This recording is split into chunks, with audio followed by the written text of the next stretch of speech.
Assalamualaikum warahmatullahi wabarakatuh. Alhamdulillah wassalatu wassalamu ala Rasulillah wa ala alihi wa sahbihi wa man wala. I hope you and your family are safe and healthy, inshallah. I've given the opportunity to share advices or some advices regarding puasa or fasting in the month of Ramadan. Perhaps some of us this year, it will be the first time you are attempting to observe the month of Ramadan in fasting, performing tarawih prayers, Qiyamul Lail, and so on. And for this, I invite you to prepare yourself physically and mentally. Physically, we have to understand our body needs. Since we may experience hunger and thirst during the day, a good sahur will help greatly. Try to choose healthier and more nutritious food. And as for iftar, do not overeat, as this will affect our energy to perform tarawih prayers and waking up later on for Qiyamul Lail. Once again, choose healthier food for your iftar. Start with kurma and water. After a long day of fasting, do not try to or do not shock our stomach with a lot of oily and heavy food. Mentally, the first few days will be the time where our bodies are trying to adjust to this new routine, especially for those who consider as a first time fasting. Some will find themselves unable to focus for a long period.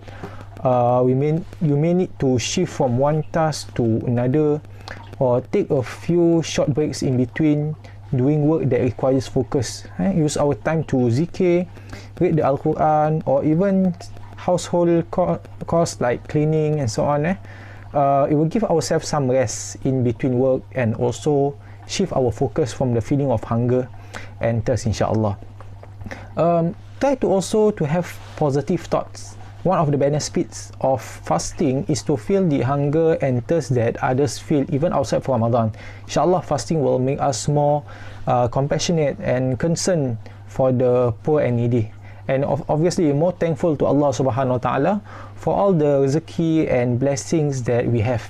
And most importantly, for those who are just starting to observe the month of Ramadan for the very first time, the most important advice that I can give to you is istiqamah, or consistent, which is to do something continuously at a reasonable amount.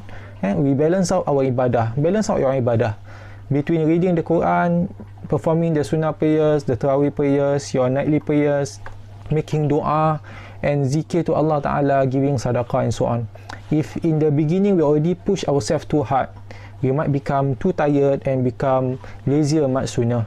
Example, if the first Ramadan you already plan to do 20 rakat of tarawih, okay, and then because it's your first time, okay, you'll feel that it's something is very difficult for you to do, but you keep on doing it.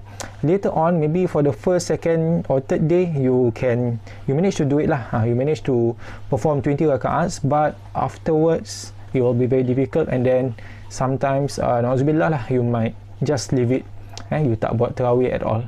As I mentioned in the hadith sahih, that's one narrated Imam Bukhari, Aisyah radhiyallahu an narrated that Prophet sallallahu alaihi wasallam says, wa in ahabbal a'mal ila Allah madama wa in qalla, which means, and the most beloved of good deeds to Allah subhanahu wa ta'ala is that in which a person do consistently, even it's little. And so we may want to start small, and in the days to come or later on, inshallah, we will be more capable to do more and more. May Allah subhanahu wa ta'ala grant us a blessed and fruitful Ramadan this year, as we perform our ibadah in the safety of our homes with our loved ones, inshallah. Amin. Aqul qawli hadza wa astaghfirullahal azim li wa lakum. Wassalamu alaikum warahmatullahi wabarakatuh.